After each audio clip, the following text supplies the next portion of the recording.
Yeah, with us.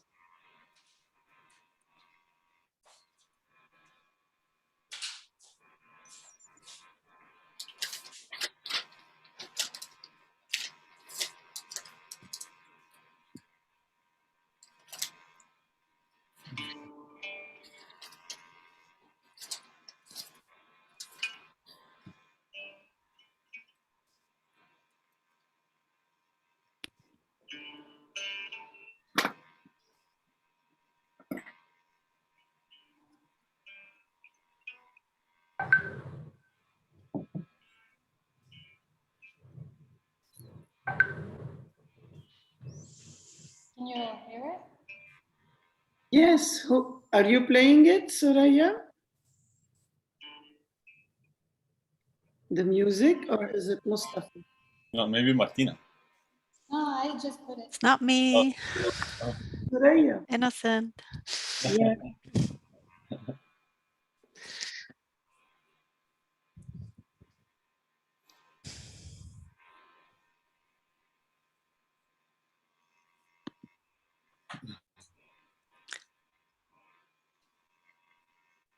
So we have 1 minute to go. And then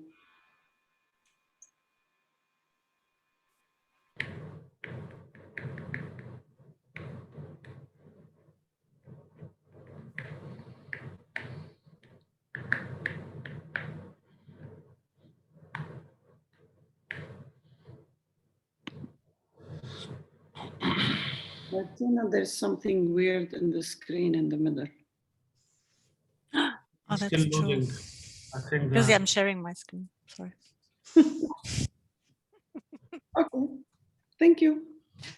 You're welcome.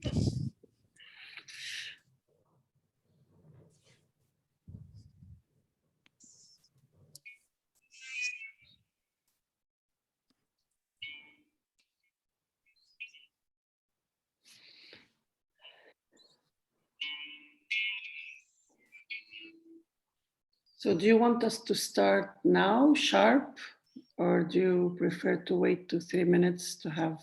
As you like. The moderator is in charge. Yes, so I'm checking with Mustafa, Sami, and Suraya. Ah, okay. all right, whatever. I'm a Democrat, so. I'm okay with staying maybe a couple of more minutes.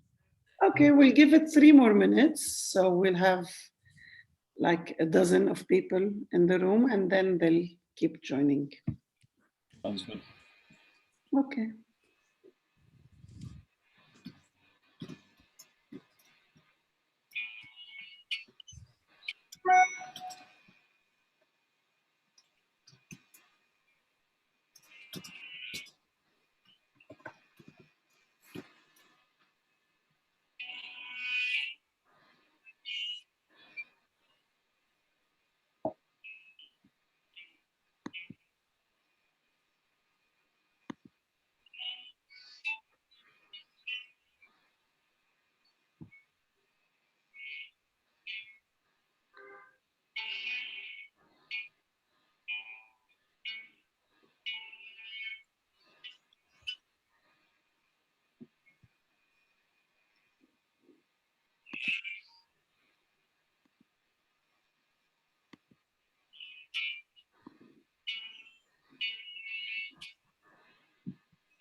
think let's start.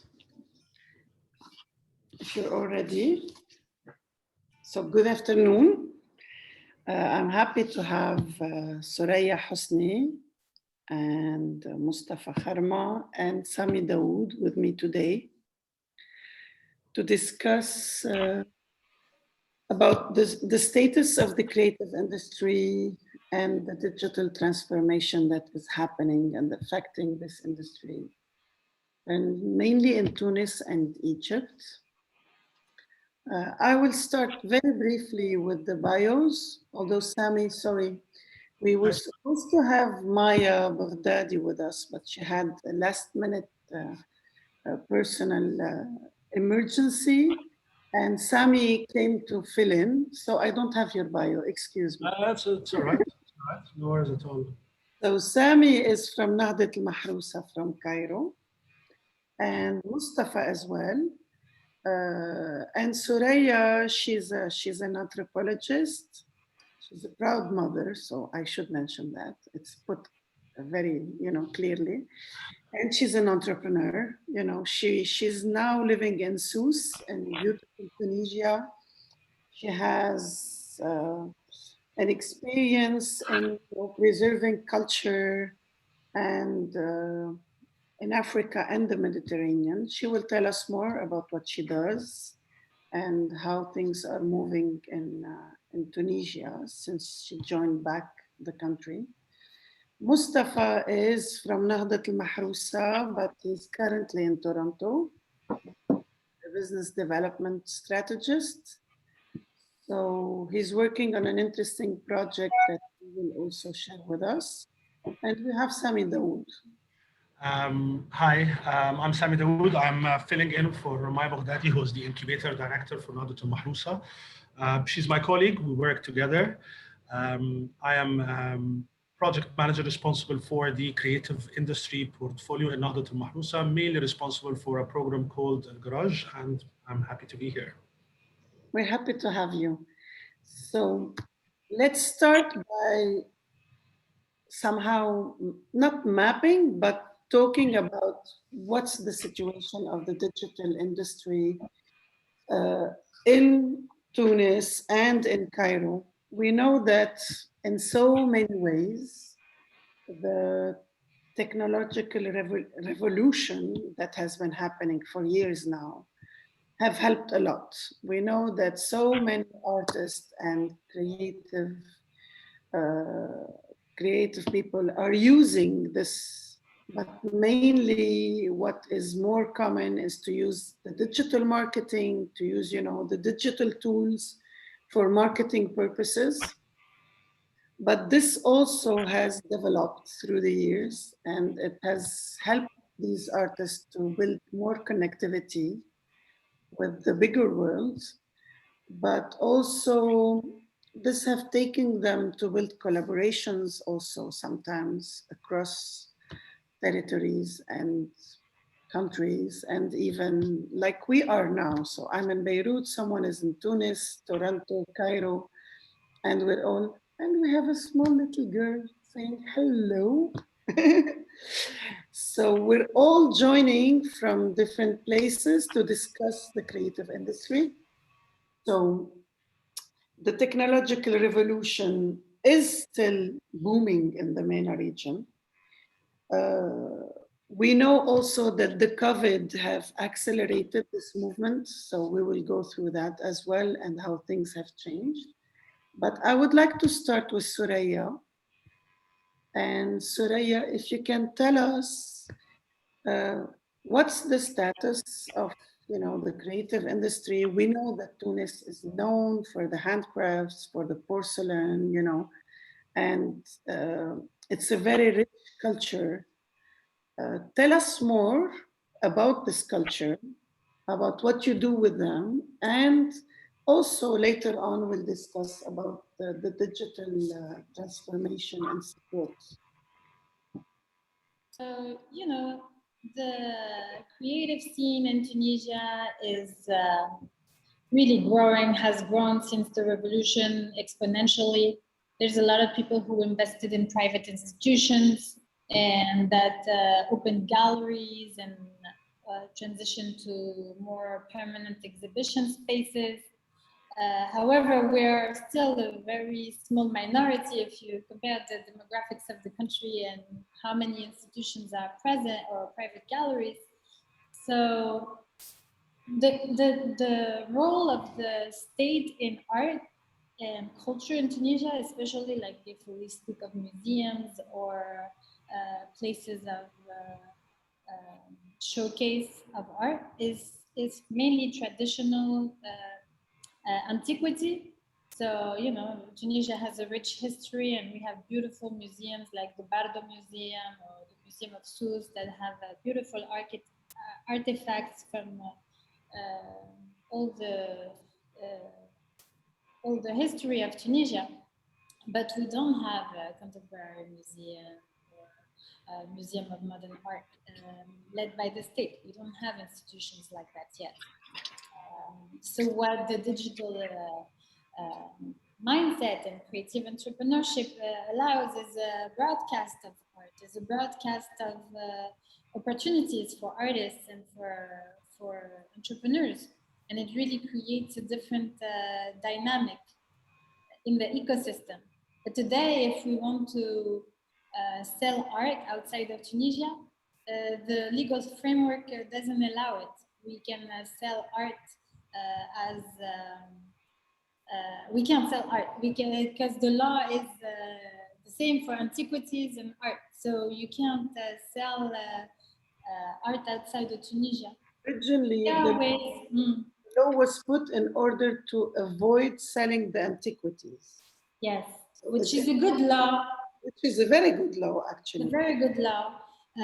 However, what type of organizing and advocacy can this new sector in Tunisia do to support, you know, new amendments to legal framework? It's not an easy work. Some people have tried, but it's really, really difficult to do some kind of lobbying of that kind. But there is the possibility for it, you know. And so the startups are really the quicker answer.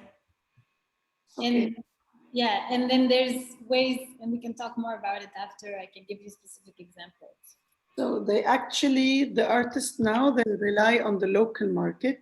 When you talk about painters, sculptures, this is their... So the artists now have a very small, well, at least before the new startups, I would say, that at the market. And there are some, it's not a lot yet. There's 2 leading companies in the market in Tunisia.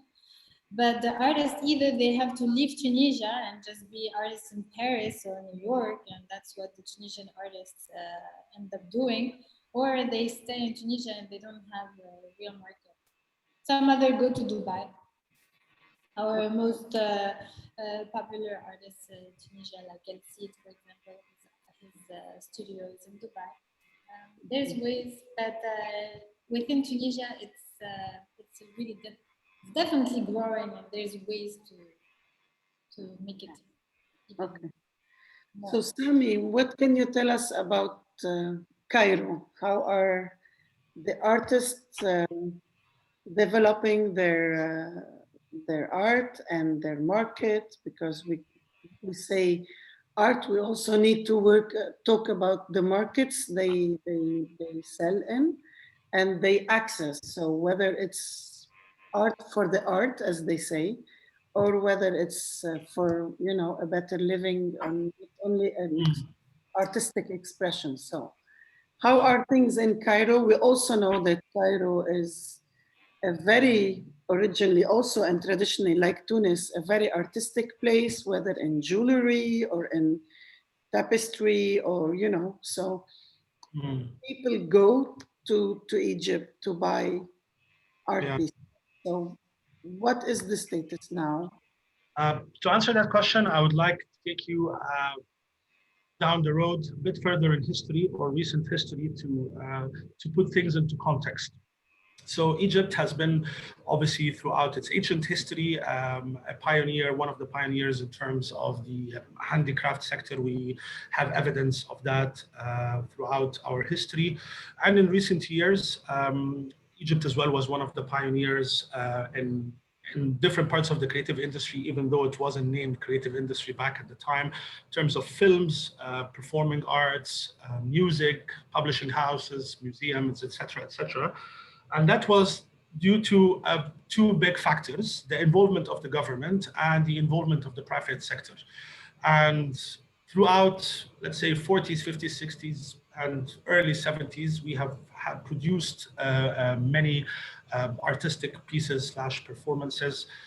Due to that fact, people had the opportunity to go and learn formally or even informally. They had tools to learn the craft itself, the art craft itself. But in recent years, I would say in the recent 40, 50 years, there has been a bit of a decline in that sense. Whether it was in the quality, whether it was in a lack of government support in production of movies, of music, performances, etc. And that created a gap because people still wanted to, at the end of the day, people want to enjoy art and they want to see art for whatever reason they want to see, which created a vacuum that no one is doing. And hence we started hearing more the underground artist scene emerge. We can see that definitely in music with bands, famous bands in Egypt like Wast al-Balad or Kairouki, etc. We can see that in movies. We can see that as well in performances. And throughout the beginning of the millennia, so the early 2000s, early 2000s, like from 2000s till I would say BC, before COVID, and AC after COVID, there has been a rise, and there has been a rise in the number of artists, and there has been a rise in the number of audience who are longing for that kind of art. But because there is no formal structure to support them, whether there is no law in Egypt to you cannot establish yourself as a troupe, a theater troupe by law. You have to be a production house, you have to be delivering workshops, etc. But there is no legal framework, for example, for theater troupes. So, but because globally there has been an increased attention to creative industry, with many times trying to redefine what is creative industry, with numbers as far as 8% of all startups are from the creative sector. There has been a focus from the key players in Egypt on that kind of economy that potentially creative sector could bring. So we have government, we have obviously support entities, whether it's incubators or funding organizations, and we have the audience themselves who are longing for that kind of art. And in the past years, especially obviously AC or after Corona, things have been accelerated. So you see a lot of platforms, you see a merge of different multimedia in performances. So you have performances, and I will show a case later on with one of the startups we support, that they are originally dancers and they do contemporary dance, but they decided to do an adaptation for a movie. So they collaborated with a visual artist, they collaborated with a filmmaker to create a performance as part of series of performances. So with that put in mind, there has been usage of technology in trying to address the need right now, because we're all sitting at home to try to enjoy that art. The fact is that before Corona or before the digital revolution, I would say art has been in different medium. Like you would go to the, let's say, the Cairo Opera House, and you are bound by a Saturday program that's from 7 to 9. You have 1,000 seats and it's live, and that's it. But before digital, all these concerts were recorded and they were shown on TV several times as part of music programs, or just shown on TV. They were heard in radio. So the use of different tools has been there, but the digital, because it's still something new and people don't know how to do it, how to sell, who's going to watch, like TV, that it's a family that's going to watch. A radio is someone who is on the move in a car or whatever it is. But because we don't understand, or obviously recently now our understanding, but we don't understand how to utilize the digital platforms, and we needed to accelerate that, it has been a bit chaotic of what to do. And the questions have been arising whether for performances, what is it about the performance that I like? because we all go to the theater, we all want to see the performances. But at the same time, recent years, we have been able to see at least the commercial performances shot live. And that itself created an issue, a struggle, because the performances that you can see on TV are ones with high production. So they can afford to get a good cameraman, a good editor, a good light designer, and they do it. But then because of what I just mentioned related to undergrounds and the gap of no funding available to support them, that's when the challenge came of how they need to adapt. They thought they needed to adapt or die. And I am here to counter this argument that no, you don't need to do that. And I'm going to explain as we go along of how they could do just that. For handicrafts, for many years, I think I would say, I would go even as 20 years ago, there has been a big focus from the government, from the country itself, even all parts of society on the handicrafts. It's a good tool to generate a source of revenue, an income for those who work on it. It's a good way to showcase different types of handcrafts, because Egypt is rich with almost every city has its own different style and handcrafts. And it's easy to export. And with the devaluation of the Egyptian pound, it became cheaper even to export different handcrafts abroad, because it would generate revenue. So there has been a big focus on that. It has been encouraging people. The sector itself has been booming. And when Corona came, so after Corona, there has been, this is where the shift happened. Those who managed to adapt and sell online, they survived, and those who couldn't, they are either really struggling right now or they are shutting down. Because when we all sat at home, we started realizing, I don't like this tapestry. I don't like this tableware. I want to wear something different. Today. Yes. We all started observing all these little things about our lives. And for those who were smart enough to utilize all the tools and technology offered, they managed to survive. And Boumanai as well will showcase later on for one of our startups that we support at Nahdat al-Mahrousa. So to wrap up my point, I think at the moment there is a big chance, definitely for handicraft, to boom, and we can see that evidently from startups who forego the idea of opening a shop and investing more and having a website and using different analytical tools to track customers and to track customer satisfaction. And for performances, there is a chance and there isn't. And here we can take it a bit further later on in our discussion. Thank you, Sami. Thank you very much. We have a brief how things are moving in Cairo.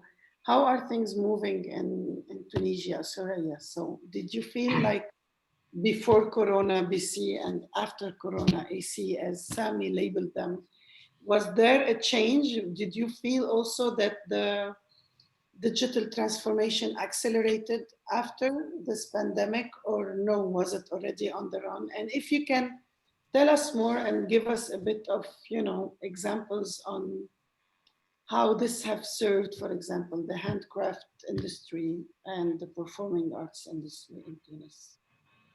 So there's definitely been a shift in the creative industry. The handicraft has suffered much more in Tunisia than I think the creative industry, because the new startups, and I'm going to share with you some examples, they focused on the national market and they created platforms so people could have access to art.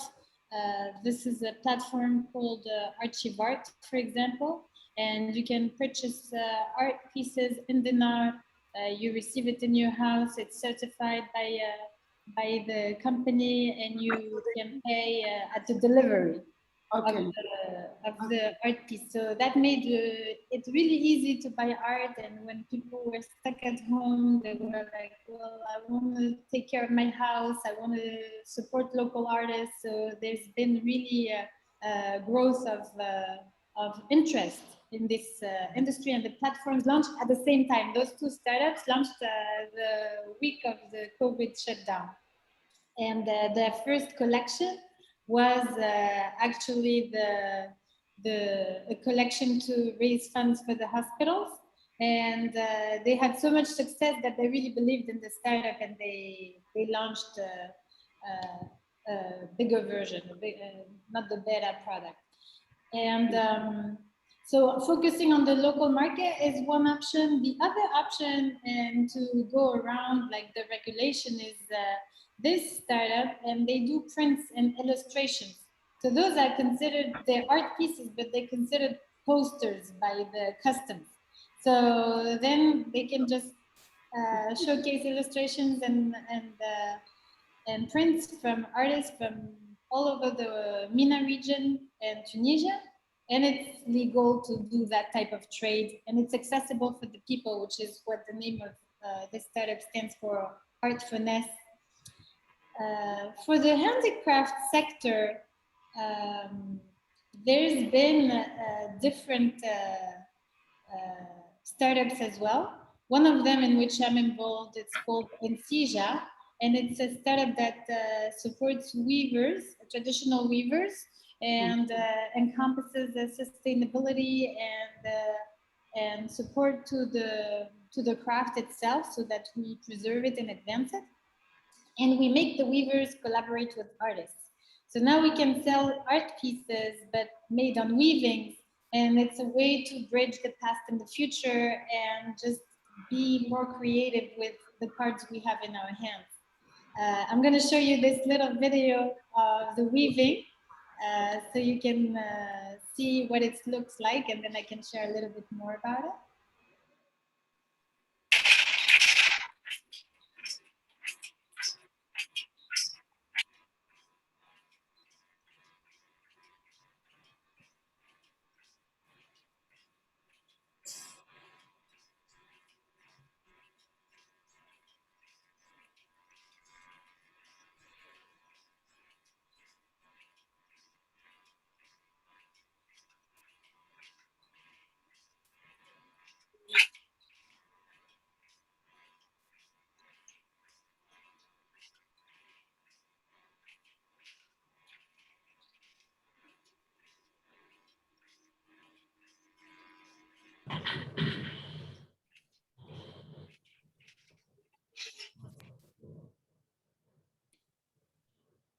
So it's the traditional weaving technique. Yes, right? it's a 3,000 years old weaving technique from the region, central region of Tunisia, the region of Mehdia.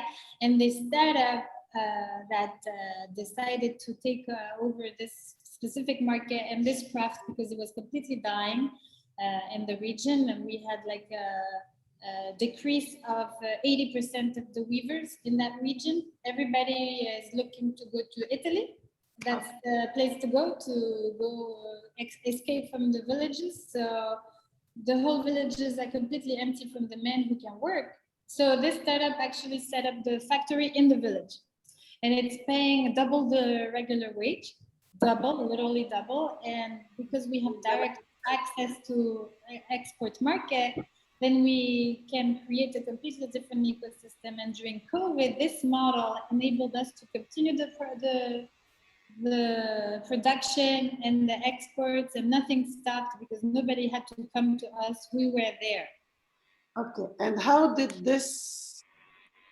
was this business affected by the digital transformation? So what digital component made this happen, or somehow, how did they succeed in making this achievable?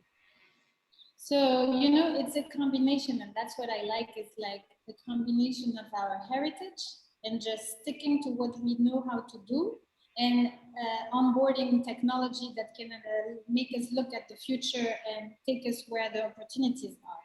So we started, because we have a very streamlined process and it's slow fashion, it was very easy to insert technology that will show traceability of the materials, and we use blockchain tracking for the goods, so that, you know, we're trying to be really at the edge of what's happening, but remaining like the support system. We want the startups and the digital solutions to be the support system to our heritage, and not like the heritage to be swamped by the digital commodities and then not being part of it. So, you know, we have to be as entrepreneurs also invested in our communities and going where we have to be, and changing the model isn't just like, okay, you're going to make a platform. It's not enough to make a platform. And I'm sure Mustafa has a lot to say about that, because you just create a platform and then what? Like, you have to onboard people, you have to create a product that you can export. It's much more than creating a platform. So this type of model is actually really combining organic social fabric and answering the needs of the people. And now nobody in the village wants to go to Italy. The tourists go to the village. And when the first tourists went to that village, the people were like, oh, we don't even need to go to the world. The world is coming. And it's just like self-esteem, technology, all of it combined makes it a win-win for everybody. And we take part in the economic opportunities of the digital commerce as well. And we enable another story of our traditions and our artists, because now we have direct access to the stories. It's like the stories we shared with the Smithsonian Museum on the success stories of the startups in Tunisia. We have direct access. People slow down everywhere. Even big institutions are more receptive to small community-led projects because they have time themselves to open their ears. So the circulation of information is definitely also what was beneficial after COVID. AC, Sami? AC period, people listen more. They have time to listen, so they hear stories and they have access to information. And we're not in our countries. We're not at the end of the chain. We have startups, we have innovation, we have access to platforms. So it's a win-win for everybody. It's interesting to see, we can see that you're an anthropologist and you're involved in preserving the heritage and respecting the heritage. And it's nice when we see that digital tools can support a certain sustainability and not necessarily do the shift and, you know, just duplicate a format that is imported. So I believe this is the importance of really using digital and not being used by digital, because this is also another big question people are talking about. Absolutely. And you know, this point is very important, because when the solutions come from the local entrepreneurs, it's more efficient because we listen also to the stories. We know the problems and we have tools. So the bridge between what's accessible and what we have in mind is what needs to be done. Because when solutions come from elsewhere, then look at the agricultural sector. It's another topic, I know, but it's very important, because as if technology couldn't reach the agricultural sector. It's not true. It's because people don't really talk to the farmers, and there is no real synthesis of ideas and needs. So it's not using the technology. It's the effort of actually adapting the solution to the needs and not adapting the product to the market and to the solutions existing. Which is So, for example, the factory, it's more driving for us, the people who are like the entrepreneurs, but it's less driving to 50 people. It's no driving at all for 50 people. Okay, well, we can drive. At the end of the world, just go outside of what you know is normal and comfort zone, you know, just put pieces where it makes sense, not when it's convenient. If you can tell us a bit more also about the Smithsonian, or do you want to keep it for later, maybe? We can talk about that later. I'm sure Mustafa and Sami have a lot to say about this. So Sami, tell me, is there like similar examples where digital has been supporting the handcraft industry and actually respecting their sustainability, their way of doing, the culture, but also the way of life, but adding on the visibility and the, you know, like the traceability and the blockchain used for the weaving industry in Mehdiya is quite interesting. Mm. I can tell you a bit more about, I can showcase an example if Martina's here, and she can show the pictures from one of the startups we support. The startup name is Jazil. And what they do is that they work in tableware, but all their designs are inspired by by history, by Egyptian history. So what I'm showing right now, what we're showing right now, is a collection that they made, which is inspired by the Nubian culture in Egypt. Which is in itself not only a good thing that you work on the Egyptian heritage, but as well the little different cultures that Egypt had, because Egypt throughout its history had different cultures, and not necessarily every culture is known to the public. So they worked on that. They gathered stories from the culture itself, and you can see it not only on the print itself, but even the story. Like one of the mugs has one of the very infamous stories in the culture. Nubian culture, and some just only have the designs. So with that, you don't only sell a nice tableware that you would use at home, but as well it has a story and a culture to it. And with regards to the digital, I think if we're not talking about selling, but we're talking about, as you said, the story of digital is giving everyone the right to be showcased. So it's not only selling for the sake of selling, but as well you make sure that workers have the rights. I think, and obviously I'm a bit biased because I work in a social incubator and I work with social enterprises, but I think part of what we try to do work on with the startups is that to make sure that they tell their story, tell the story of the startup, tell the story of the people behind the work that they do, because not only because it's ethical, but because it sells as well. If you want to be very pragmatic, when someone sees a nice story, regardless of the story, if it's a nice story, they would all want to buy into it. So we make sure that not only in the designs themselves, but even the workers and the background, that they share their story on the different medium they do. And before BC, we when they used to go to fairs, some of the startups, when they used to go to fairs to sell their product, because they are startups, they don't necessarily have stores, so they would go and sell in fairs. They would bring along one or two of the artisans that work with them, because and some of them would actually do on the ground, would be working. If it's pottery, they would be doing something sort of grabbing attention in class, and then people will get to interact and see their story. So in that sense, we're trying as much as we can, obviously, to make sure that digital is utilized in a way to showcase the story behind the product that they are selling. When it comes to the sales channels themselves, they all were aware, everyone was aware of digital, and you can sell online, but people did not invest in it. They had it because they had to have it. So many of the startups would have a website, because you have to have a website.com, your name, startupname.com, just because in case anyone would search. You would have a Facebook page, you would have an Instagram, and then when we had TikTok and Twitter and Snapchat and YouTube and all of these, they had all these channels, but they just have it. And you go and see they have 1 follower, 2 followers. They barely create any content on it. But because AC happened, they needed to adapt or die. It was as simple as that.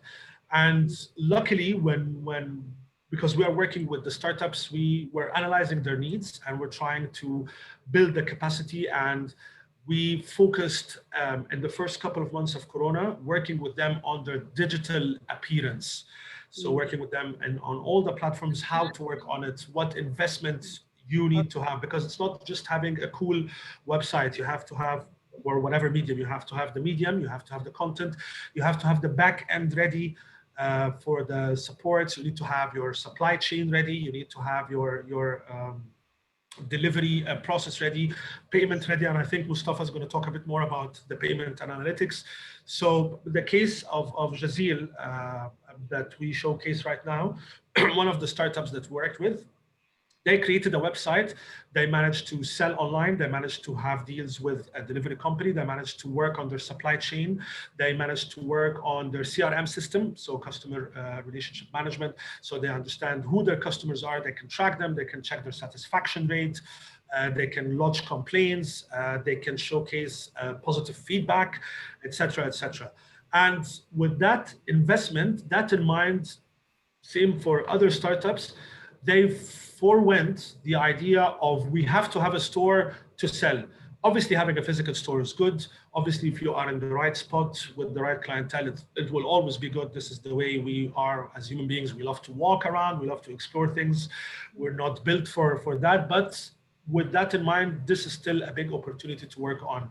And having worked on that, all the startups that we consider a success story, their sales doubled and tripled during the time of Corona. They didn't lay anyone off. On the contrary, they had more people coming in and working in the time when a lot of industries were just laying off employees. Yeah. So definitely, in that sense, to understand the digital is not only understand the platform, but understand how to capture the audience. So it's not about building a platform; it's about how to interact with that audience. And I think that's the critical part, because you're not seeing your clientele or audience face to face, but you need to understand how to deal with that. And for that, you need to have all the systems in place. You need to have the passion, you need to have the creativity and imagination, and the analytical tools in order to be able to do that. Okay. And I will pick your minds about the performing arts, like Sure. from a background where working with artists, musicians, and so on was like in my everyday business. And then Corona came, and I know that these people, these creative people, suffered a lot.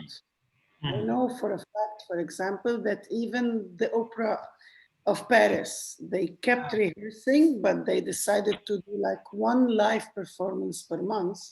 Yeah. Lately, they started opening for a small audience. So even the biggest and the most honorable institutions in the world suffered.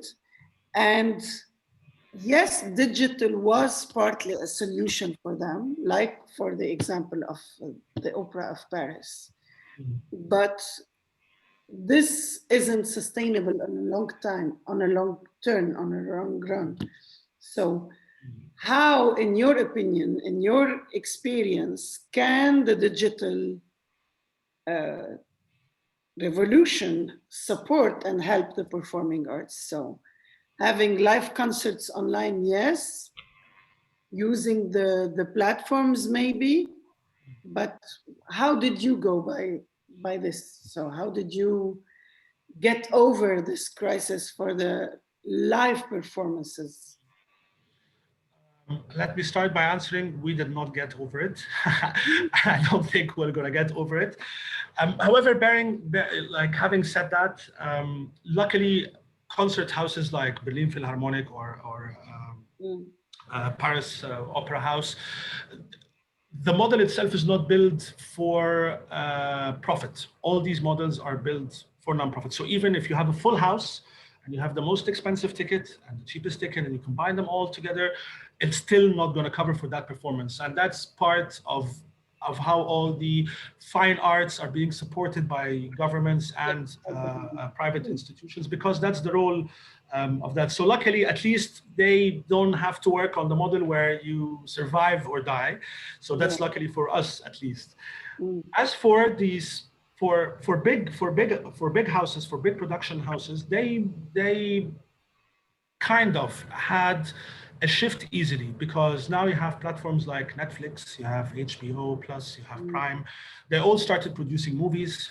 We have seen a case where a movie like Martin Scorsese's latest movie, Irishman, was shown only 1 week in cinema. That was even before Corona, and then it was entirely shown on Netflix. So for big productions, they don't necessarily have an issue. They will always keep selling. There are TV channels, they're always going to keep selling. Even though obviously cinema has its charm. When you go to the cinema, it's 2 hours silence, it's a massive screen, all that vibe. But still, they are not going to suffer. And the sound, I mean, the sound you hear in the movies. Yeah, I thought you couldn't hear me. A major factor. No, we can hear you, don't worry. Yeah, obviously, and with the IMAX and the surrounding music. It's a different experience. Yes. Yeah, different technique and makes it very appealing. I'm sorry, I'm just plugging my laptop. I want to share a little story, unless Mustafa, did you want to say something about No, go ahead. Sure. No, go ahead. I want to share what, you know, the performing art scene, I think, is the one that suffered the most during this pandemic. But I want to share with you all a really beautiful project that was made in the Medina of Tunis, where they had the artists on the rooftops, and all the concerts were done on the rooftops, and people could see from their windows or from their Nice. from the street.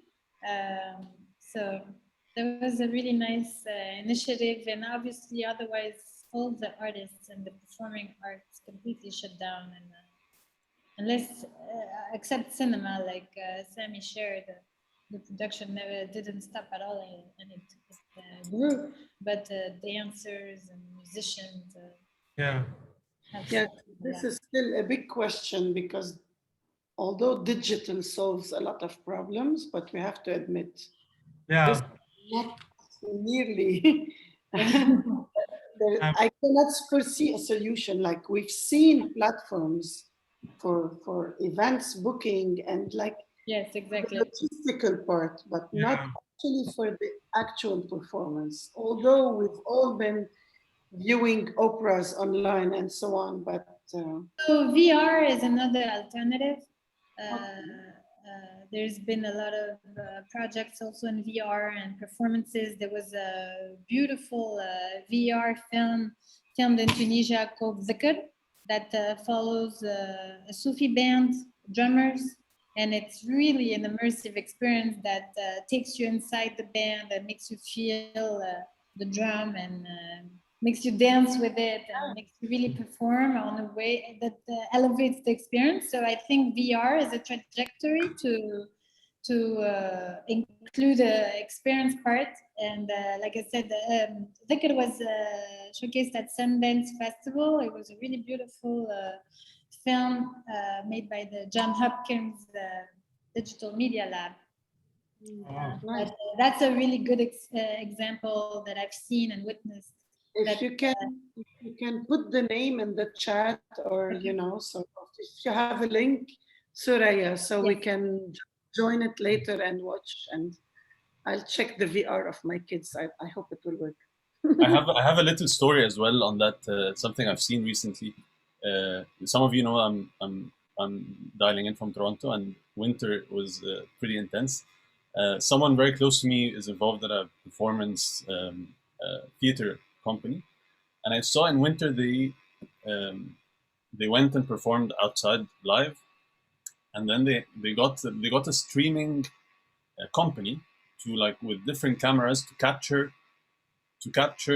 just the performance of the people, and there was a dancer and just a band, someone playing music, but just the camera work while live streaming it online on social media, and it was quite entertaining. And I thought this was a very interesting way to embrace the cold, because they made it in 5 minutes. Like it was literally a 5-minute performance. But they did it every day for a week. So it was they embraced the cold. They embraced. We're in theater, so Yeah, they yeah, have time and everything, so people would expect them. It's exactly. interesting. Yeah, exactly. So they did it every day, but for a very short period of time, but with a few different cameras, and it was a really interesting story, and I've never seen something like that. And I thought it was interesting that they embraced the cold, they embraced the COVID situation, they embraced the digital solutions available, and they made it work. Nice. I think as well, I mean, that's definitely like one of the things that you can do, that you can embrace the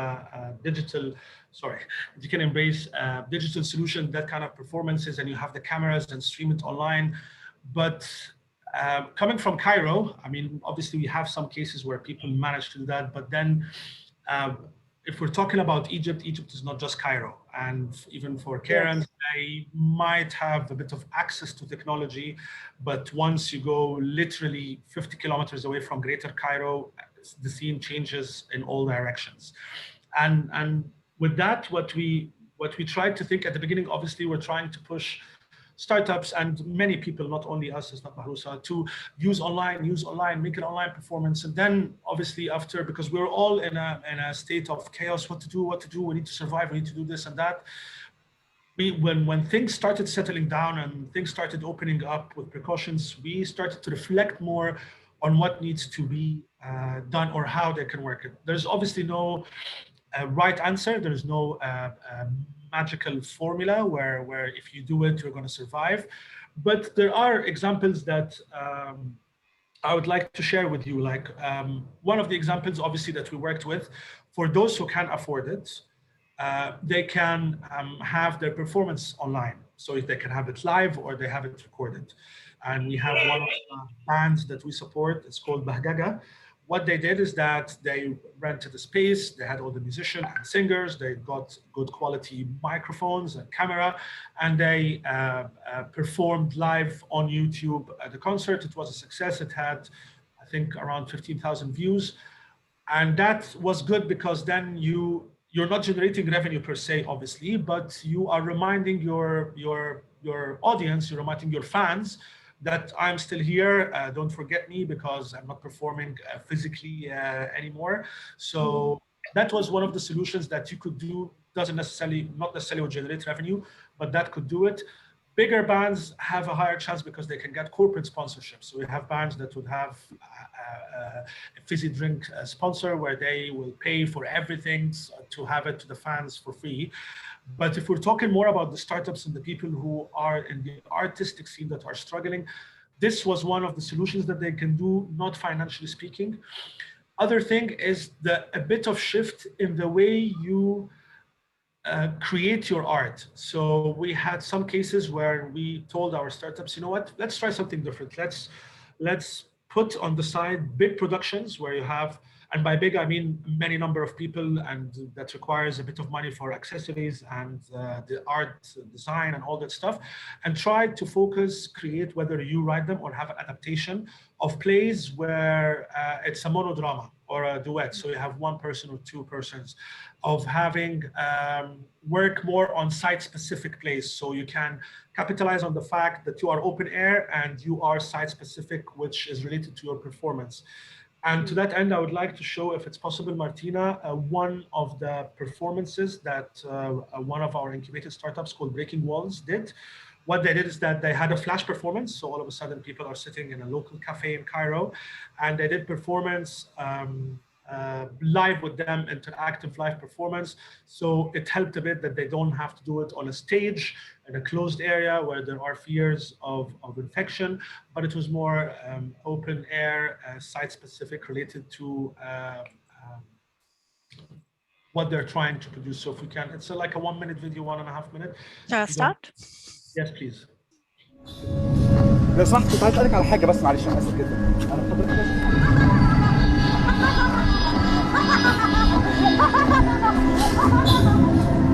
معلش بقى سؤال لحضرتك يا فندم تاني لو مش هلاقي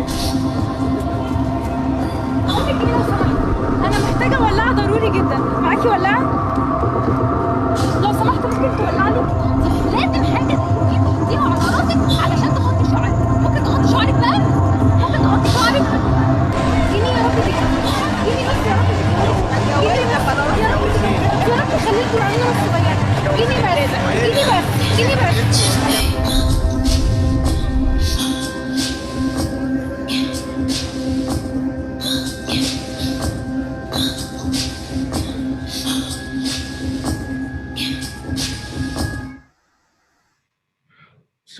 So instead of working on the traditional performances, contemporary dance performances on stage, they went to site-specific, went to a local cafe. They were trying to address issues related to women and violence against women and the perception of women in the local culture by interacting with the audience, maintaining, obviously, as much as you can, safe distance, capitalizing on an open air space.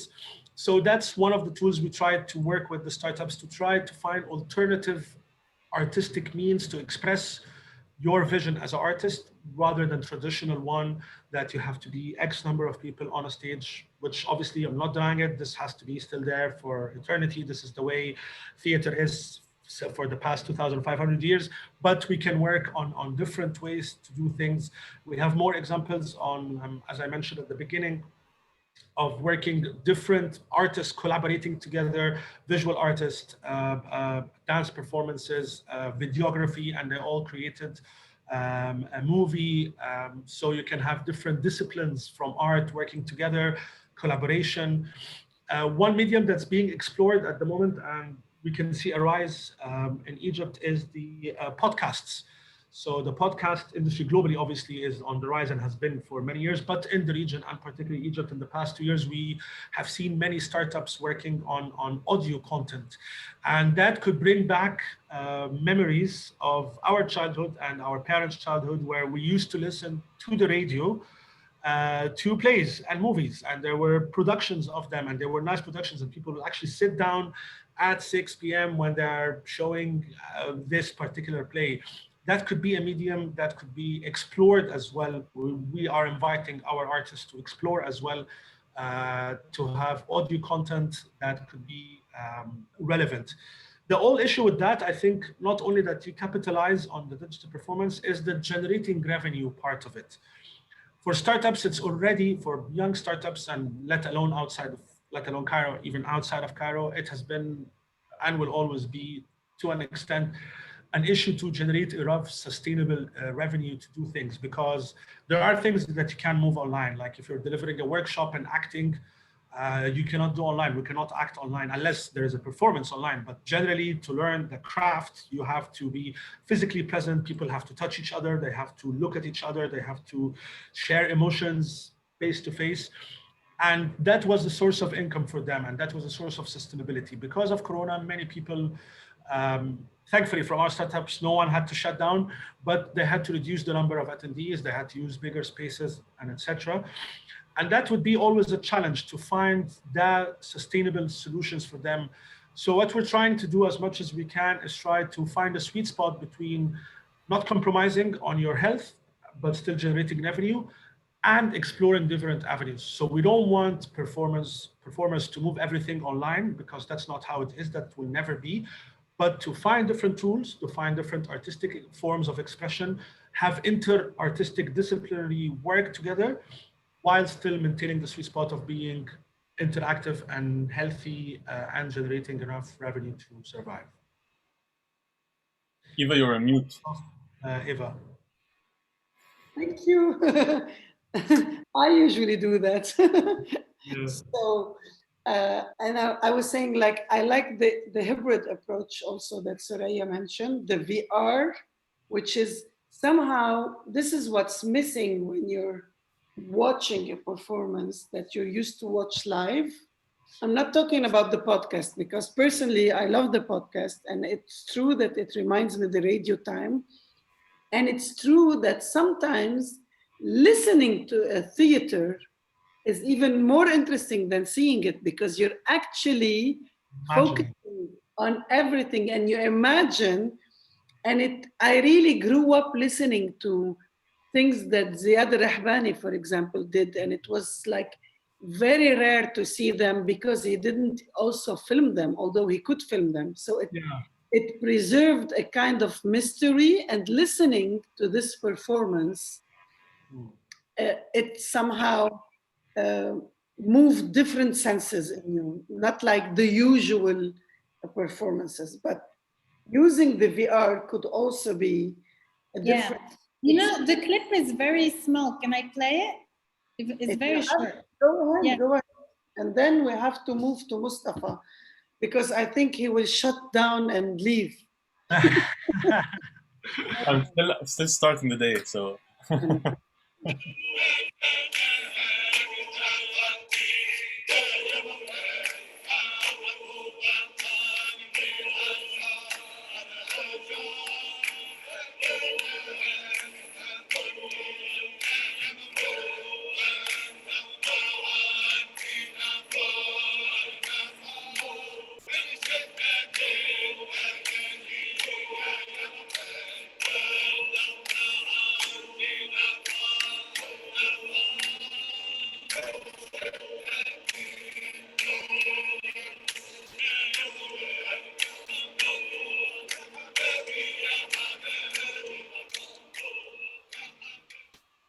Nice. I love that Very, very cool. The Sufi clothing and the VR, it's crazy. Very, very cool. Yeah, but it's like the weavers. Like this type of work needs to be intentional. Otherwise, we also have like technology that isn't in the hand of the creators of performances and rituals, and that's where we have to have an ecosystem that enables those conversations. Nice, nice. I love it. And those connections between different environments, the univers. Yes, yes. This is actually, it gets you to travel, because travel is another issue that we faced with COVID. But it really pushes you, like as if you've traveled to another place, to another dimension. And it's very interesting. Mustafa, the floor is yours. I will not even ask you any question. First, really, the discussion was like a tennis game between Sami and Suraya for quite some time now. But we know that you're working on a very interesting project with Nahdat al-Mahrousa. It involves mapping the different existing digital tools that can support the startups. Really, the floor is yours. Tell us, what is it about? What's the purpose? How do you think it will support the startups and the creative industries? And voila. Sure. Thank you, Eva. It was great, honestly, I was obviously familiar with some of the things Sami had mentioned, but it was great to see Soraya's stories and hear more about what's happening in Tunis. So thank you for that. I'll give some context to the project we are currently working on. It is exciting indeed. So without being too repetitive, I just want to echo that we saw a lot of the challenges many startups have been facing because of the rapid acceleration of the COVID effect, and how everyone was under pressure to find ways to render the products and services online in many different ways. Now we have a long-standing partnership with the GPP, which is the mother organization behind the beautiful Digital Arabia Network, and we both have ample experience in capacity building, and in GPP's case in digital transformation. And we thought, okay, we can capitalize on our shared tools and resources and shared network of experts across business, across arts, across tech, to hopefully support our creative startups and help them pull through this difficult period. So this is the main reason behind our program. It's basically having if a startup, say in handicrafts, they want to digitize, they want to sell their product online, what do they do? How do they start?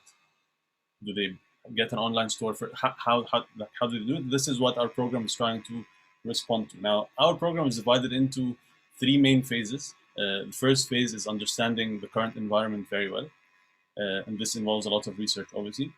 The second is about designing the actual program, which is deciding on the learning journey and figuring out what tools and curricula will be included. And third is launching the actual program. Now, it's this first part of understanding the current environment, which involves the mapping part. And this is where we really try to map all the available digital tools that are relevant to our target beneficiaries. There are, of course, many digital tools available across the world. So we try to focus on ones that we thought were relevant to our region and to our profile of startups that we work with. We mapped a lot of industries, a lot of functions, and we divide them into sort of different categories. If we take, for example, the first one we focused on was obviously creating a digital presence. This can be in the form of an online store. This can be in the form of a website or even a web application, which is a little bit more, involves more back-end work. The marketing angle. Exactly. So instead of instead of having to hire a full-time developer, instead of having to incur the expense of getting consultants to work with you, there are available tools like Shopify, for example, that really simplifies the operation of creating an online store very quickly. You have options like Squarespace and Wix that everyone knows. I'm just going to use famous examples because I'm sure that they will resonate with some people listening. And there are existing platforms which you can sell your products on. Like if you think of platforms like Jumia, Souq, and how do you integrate with all these different existing platforms? Next, we looked at how can they receive payments once you have this digital store available. How can you charge your customers? And here we looked from the perspective of the startup. We tried to find solutions that are relevant to them, because you want to respect their cash flow. You don't want to impede their operations. At the same time, you don't want to be creating an extra barrier to the buyer. So we tried to look at different easily integratable solutions. If you think globally, you'll find things like Stripe. You might be familiar with. You might think of something like SquarePay. Locally, we have a brilliant, in Egypt, I'm talking Egypt, locally we have a brilliant company called Paymo, which does a similar job of securing online payment. And it is these local technology product providers that are very valuable in our mapping, because they are the ones who really understand our regulatory frameworks, and they develop their products taking all these different constraints into consideration. Yeah, it's the Egyptian PayPal. Yeah, they are, yeah. So right now, we know that these solutions are coming up. Like in Lebanon, we still don't have the equivalent of PayPal, and I think in Tunis as well, they don't have it. We don't have now. This is a very big problem. What we have is cash on delivery, and it's a system that works pretty well. I mean, it's a way to hack the system again. We're very innovative in these areas. But there's a new digital wallet app that just launched a couple of months ago. That's called Flusy. And people have access to digital wallets with an app and a messaging system. But it's very minor. It's not very spread out in the country. Online stores are not using it. The only thing that people are using right now is cash at delivery. Yes. But I think having the online payment method. On the opposite side, it's really complicated to receive money, because if people don't have digital bank accounts, or if they're selling things, they can't easily receive foreign currency. That's what I wanted to talk about. Like, and that's exactly why it's important to have local players in this. Exactly. Because they basically bridge this gap, and this is what our mapping is trying to focus on. We look definitely at global solutions, and because like they're very easy to find, but we try to find their local counterparts. Another area we really looked into very well is the logistics, even though it is not, I wouldn't really deem it as a digital tool, but it is a very important component in the system that we are trying to offer within this program, especially for those in handicrafts. How can they, once they have the online store going, once they secure their payment, how can they ship their product? And yes, even the logistics are using digital services. Like True. Logistics not done. So at any level of the program or of the process, you have a digital component that is supporting the system, the whole chain. Yeah, exactly. And this takes me to like another function that we looked into, is something like inventory management and operations, which there are available software that sort of ties all of these different components into sort of one back-end dashboard, which you can control all these different apps rather than rushing through different spreadsheets and dealing with this app on its own and this app on its own, this app on its own. There are different ways to manage your entire supply chain in a seamless way, rather. There are solutions in the customer service area, things like Zendesk and live chat, which become very helpful to those who cannot necessarily afford hiring full-time customer support service. There are products like QuickBooks for those who are looking to replace bookkeepers. You don't need to have a bookkeeper to like track your expenses all the time. We looked at the HR and recruitment, and this is a massive field, and which also has a lot of local idiosyncrasies, because there's the payroll element of things. When we have players like PayNess in Egypt, which take care of the finances and payroll. And then we have for recruitment, you no longer need to hire again full-time and part-time. The gig economy has there's been a spillover effect in Egypt, and we have the equivalent of Fiverr and Upwork, which I think is called Employ. It's an Egyptian-based startup, and they basically they help people source for different tasks. Like you no longer need a full-time person if you want to say a particular task done well by someone who's experienced at this particular job. Then it's become very easy to sort of procure this talent. There are obviously a lot of work management and productivity tools, like if you look at Slack and Discord and Microsoft Teams, which is which would be more suitable to what kind of context. These are things we're taking into consideration. And then there's a massive category, I would say, it's a big umbrella, and like I would call it, which is the marketing side. There are an incredible amount of tools in this realm of social media and graphic design and photo and video and other media management systems. If you look at something like Canva, for example, I'm sure, again, I'm using famous platforms because everyone might be familiar with it. So instead of having to incur the extra expense of having a graphic designer on board for full-time or part-time, you can experiment with something like Canva. It really made design accessible to those who are not in the design business at all. One thing I just need to note, that all of these digital tools available, they can replace the human to a certain threshold, but what the impact of them really is that they really lower the barrier for those who are starting out and looking to experiment with. They want to test, they want to validate their models.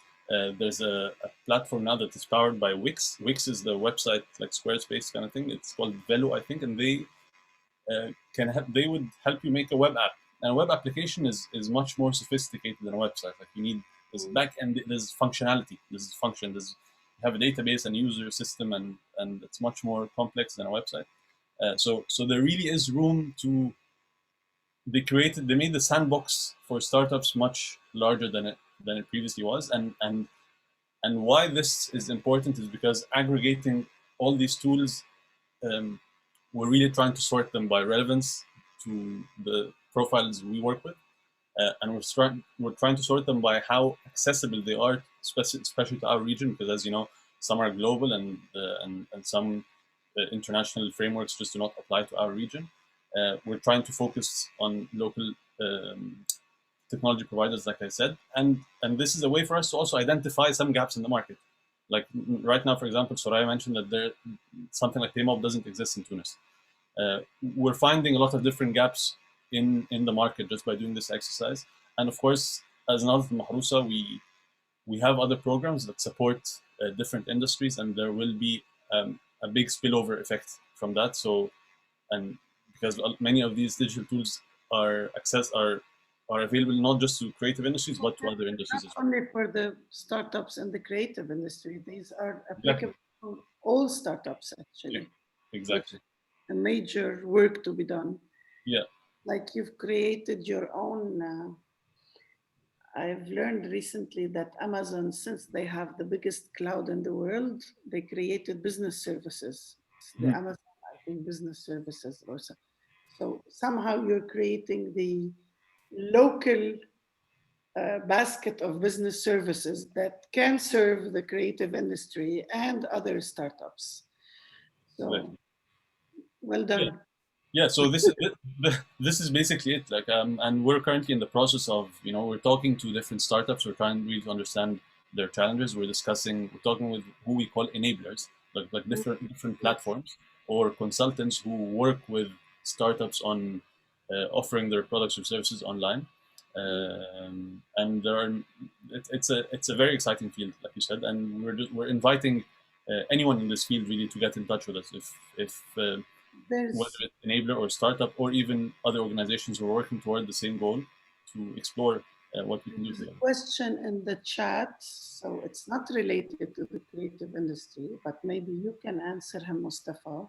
It's Muhammad Sulaiman. He's asking that if the startup is not related to customers, they cannot easily get customers, and the product is related, for example, to a watch or selling perfume. So it's something that you need to see. What would be the strategy to deal with? Maybe Nadat al-Mahrousa can help on that. I'm trying to understand the question. Customers cannot easily get interested in.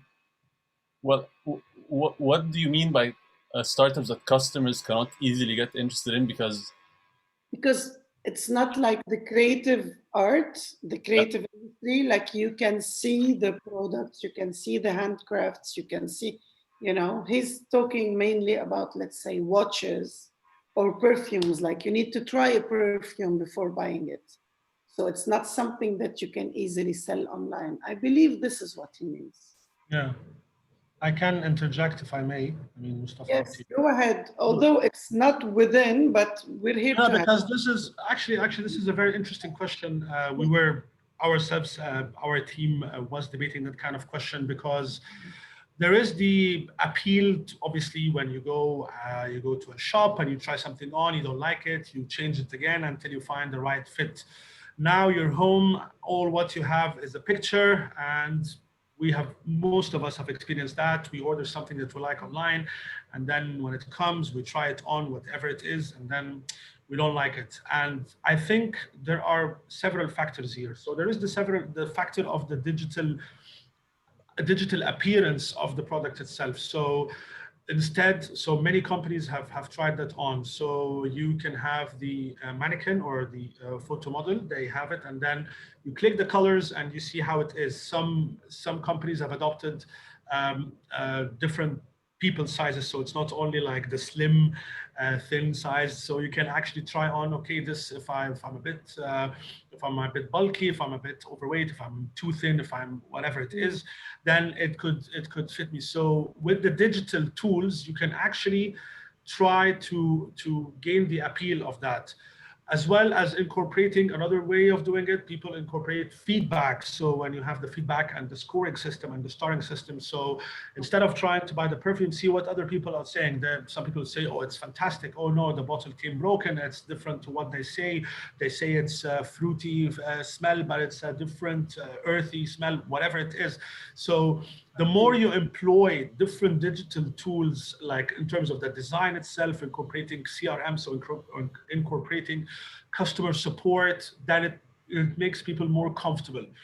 That's one side. The other side comes in the payment options. So if you have payment options, do you have option of, because some people are, they don't necessarily trust online. So do you have option of cash on delivery? So maybe they can pay on cash if they don't like it. Other options as well, when you do it in terms of shipping, how do you do it with shipping? Do I get to try it on, and if I don't like it, I can return it on the spot or not? If it's something to wear, we have one of the startups that actually is working with that. They are called Bulha, and they do traditional kind of flip-flops and sandals and boots and shoes inspired by traditional design. And when people order, if they order, let's say a size 37, they bring them size 37 and 37 and a half, because sometimes it's not only about the size, it's about the feet shape.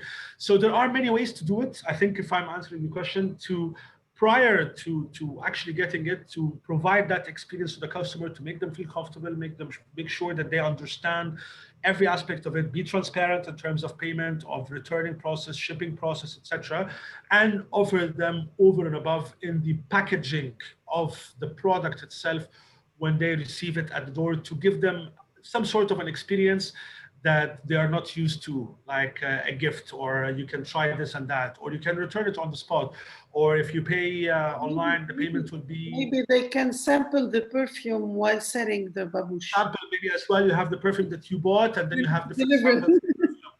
And then when you do that, okay, oh, I like that, then next time you will actually order something that you like. So there are, depending on what you do, some of these stuff are costly, but as Mustafa said, there are many tools right now that can actually, instead of focusing on the big names, you can actually incorporate into your digital platform to make it not that expensive, and you work with it and you make the customer experience more enriched in that sense. Mustafa, when should we expect the results of your mapping?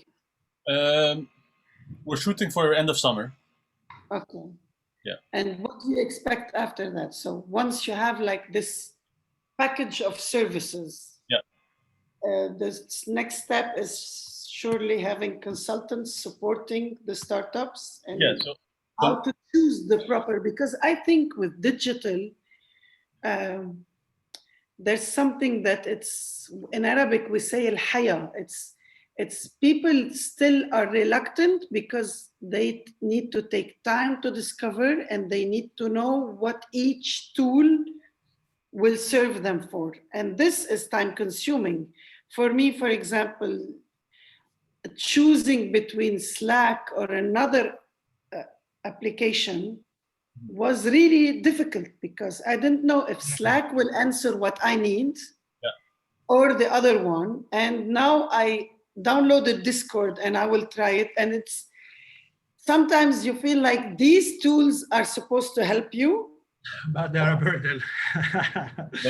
No, really, really. And I can imagine people in the creative industry, they are more like Suraya and less like us. So they want to really enjoy what they're doing. They want to enjoy the process of creation. They want to enjoy sharing the heritage, sharing the, and not this hassle. So I really believe that. That's exactly what we're trying to respond to, Eva. Really. Okay. Like, we're trying to. You feel the frustration. It's very common.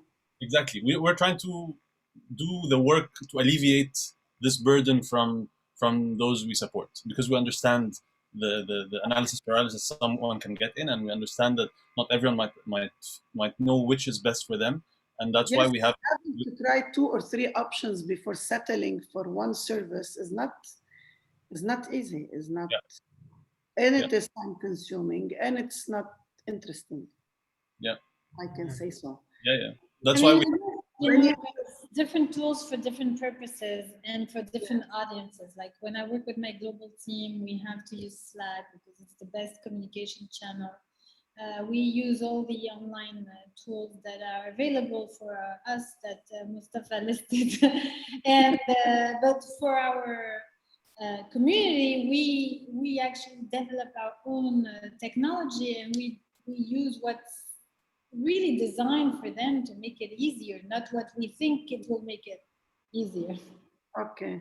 Like people don't have bank accounts. The majority of people don't have bank accounts. How can we even just think of digital banking? It makes no sense for me. Finding the hack of cash on delivery from your phone, you still did the purchase from your phone, but you're embracing the practice. You're not like forcing people to go open a bank account and go to have a card and go get an e-card for e-purchases. That's like a very small bracket of the population. If you want to popularize the circulation of goods, we really have to adapt to it's interesting because the behaviors of the was people. My next question. It was about adaptability. It was about how much these solutions can be duplicated and applied, whether in Tunis or in Cairo or in Toronto or Beirut. And you just answered me like, yes, when you're in a city and you have access to e-banking, you can use these tools. But if you're living in a rural area and you don't have a bank account, maybe the client can use the tool, but the client should understand as well that if he is really into supporting the sustainability of these industries and of these cultures, and that's the purpose. And that's why we also talked about the story earlier with Sami, that when you're selling this product, what's the story behind it? What's the purpose? It's not only for the livelihood of those who are producing these products, but it's also preserving the heritage and the culture. So yes, I don't think it's a lot asking to pay cash on delivery when the weaver is living in Mehdiya, I don't know how many kilometers away from a bank, for example. Yeah, so the adaptability somehow, as Suraya said, you agree, should be adapting to the need, but not necessarily adapting to the customer needs. Sometimes it's to the artist, to the creative industry needs. Yeah, and I want to echo kind of what Soraya mentioned about basically you can't solve someone's problem, right? You can only help them solve their own problems better.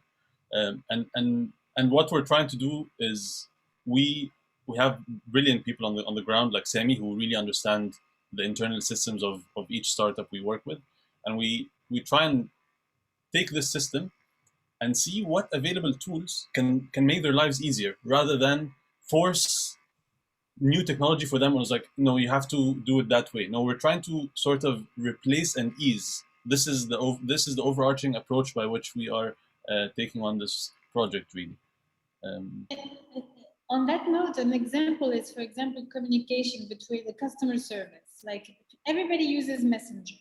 Nobody has email addresses. Like people don't have email addresses. The majority of people in Tunisia don't have email addresses, and even when they have them, they don't really use it like in other places. So it makes much more sense to use a chatbot to communicate with people and embed that on your Facebook page, because nobody's going to look at your website. That's why. So you just use the chatbot. Cultural habits also. Yeah. Facing the culture, even in the communication process. Yeah. That's why you have WhatsApp business. I mean, in Egypt, as I'm sure the case is all across the region, WhatsApp business is booming. A lot of people prefer the communication through WhatsApp, and that's why the platform itself has been developed to offer different customer service support. So definitely, again, you don't have to have an email. We are the ones who are trying to reach to you. So whatever you are comfortable with, that's the part of the experience that we want to work with. So you don't, as Mustafa said, you don't enforce on people, this is the technology you have to use. No, what technology do you use? And I will adapt to it, because by the end of the day, I'm the one who's trying to reach to you. Interesting. So we all came up to the same solution. It's a means, not an end. That's the key, I think. You know, there's a little bit of an obsession now with the technology sometimes, and people want to just use a lot of it without really knowing why are you using this. Yes. So it's important to remember that it's a means to achieve something rather than the end goal. Same with the case that before BC, you had a lot of startups in all industries. They have Twitter account, Facebook account, YouTube account, Instagram account, Snapchat, TikTok, and then no followers, no nothing. They just have it because you have to have it. It's not about having to have it. It's about who are you trying to talk to and how you're trying to reach them and create the meaningful experience of interaction together, rather than having it for the sake of you have to have it. Okay.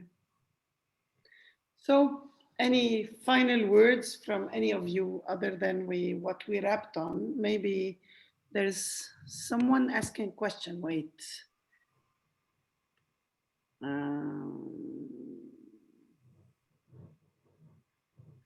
Okay, so there is a question from Islam Alam. Maybe we finish with that. I didn't know if my question was appropriate or not. Are there suggestions for you or a way to help me think of an alternative way to sell digital artwork in digital form and not resort to traditional solutions such as printing? I mean, something like NFTs. Okay. I think, yes, it's something like the Shutterstock system. I think you buy the code, but it suits the Arab audience and the scope of this relationship and knowledge of the digital world. Is there like an equivalent of Shutterstock or other tools, but for art where you download and they can print maybe home?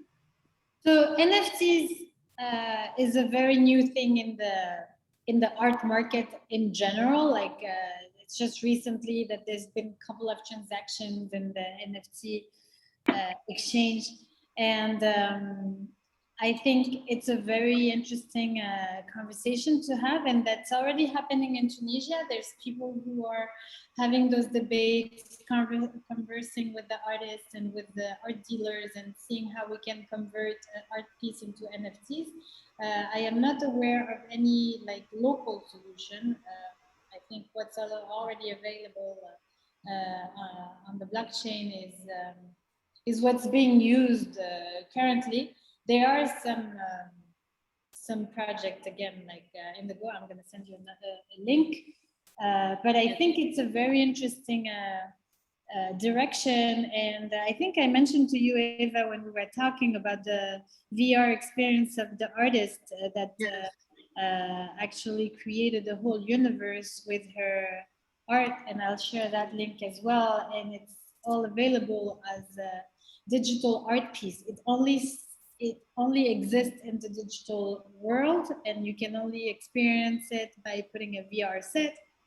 And those are the type of conversions that can be put on the blockchain. But I am not aware of like a product that is locally done. We do have a lot of blockchain work in Tunisia currently. If you have a link, go ahead, put it, Soraya. Yeah. I'm set to inform you that we have 2 minutes left. So we have to finish with that because we have other sessions starting. Yeah, sure. I was really very happy to have this discussion with you. Yeah, likewise. Stretch our minds for live performances. I still believe there's something there that can be done. Yeah, I would like as well, since we only have like a couple of minutes left, I would like as well to give a big shout out to Drosos Foundation, who with their incredible work and incredible support, we have been able to work as Nahdlatul Mahrousa on the creative sector. They were with us from the beginning. They were with us along the way, and they are still carrying on for the next 3 years. It's a 5-year program that we're working together with them. So with their support, we managed to generate or that kind of information and to have that kind of impact. So definitely a big shout to Drosos. And for any of the participants, if you are Egyptian working in the creative industry, please feel free to drop us a line. We'd love to hear your thoughts and or apply for any of our incubation, upcoming incubation rounds. Okay, and for all those who are with us, you have the link for the next session in the chat. Please join us. We have like lively discussions, and it's about art and VR. So it is interesting. It is, that's the one from Hilal Amin. Yes, I remember you shared this with me, Soraya. Yes. So you have the links from Soraya. I'll keep this for 1-2 minutes so people can click and keep them in their streaming before we shut down, because once we shut down, you don't have. Yeah, we have a blockchain community in Tunisia. It's called Dar Blockchain. We've been nice. Different conversations happening in the NFT world, and the art world, and conversions, and blockchain, and crypto farm, etc. And then the VR experience from Hilal Amin. Thank you, everybody. This was really exciting. And thank you. Thank you all. All of you. Thank you, everyone. We see you in Sous. أهلا وسهلا. Bye bye. Hey, everyone.